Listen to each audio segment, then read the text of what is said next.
Hello everyone, আশা করি সকলেই ভালো আছো, সুস্থ আছো। সকলকে জানাই গুড আফটারনুন। শনিবার দুপুরের পরপরই দুজনে বেরিয়ে পড়েছিলাম শপিং করার জন্য।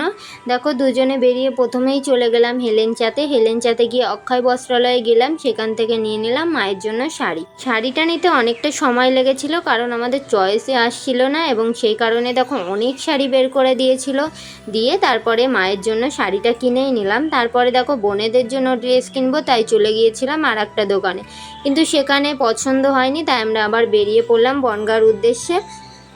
ভিডিওটি ভালো লাগলে অবশ্যই লাইক কমেন্ট শেয়ার করে চ্যানেলটিকে সাবস্ক্রাইব করে পাশে থেকো।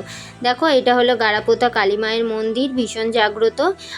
এই মন্দিরের পাশ দিয়ে গেলেই মনে হয় তোমাদের সঙ্গে একটু শেয়ার করি। তারপরে দেখো চলে গেলাম বনগাঁতে গিয়ে প্রথমে গেলাম যশোদালয় থেকে অনেক কিছু কেনার ছিল, সেই জন্য প্রথমে যশোদালয়ে গেলাম। তারপরে দেখো বোনেদের চুড়িদারগুলো নিচ্ছিলাম।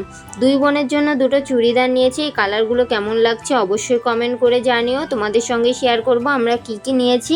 তারপরে দেখো বেরিয়ে পড়লাম। আর একটা দোকানে গিয়েছিলাম, গিয়ে বাবার জন্য একটা শার্ট নিলাম। দেখো এই শার্টটা পছন্দ করেছি, এবং এই পাশে এই শার্টটাও দেখছিলাম। তারপর দেখো নিয়ে আবার বেরিয়ে চলে গেলাম মিষ্টির দোকানে। কিছু মিষ্টি কেনাকাটা করার পর আবার নীলদর্পণের সামনে যে মোমোর দোকান দাদা বসে, ওখানে থেকে মোমো খেয়ে নিলাম, কারণ আমরা বনগাঁতে গেলেই মোমোটা মিস করি না, ভীষণ ভালো লাগে, এবং অনেক দিন পরে যেহেতু গেলাম সেই কারণে মোমোটা খেয়ে নিলাম। তারপরে দেখো কেনাকাটা কমপ্লিট হলে বেরিয়ে চলে আসলাম বাড়ির উদ্দেশ্যে। বাড়িতে আসতে অনেকটা রাত হয়ে গিয়েছিল, প্রায় 8:30-9টা বেজে গিয়েছিল। এবার দেখো বাড়িতে চলে আসলাম। বাড়িতে এসে তারপরে ঠাকুর ঘরে চলে গেলাম। গিয়ে দেখি ঠাকুরের জন্য ফল নিয়ে আসা হয়েছে, তার সঙ্গে যেহেতু বোনেরা আসবে সেই কারণে ফল নিয়ে আসা হয়েছে, তার সঙ্গে মিষ্টি। আজকের ভিডিওটি এই পর্যন্ত, টাটা।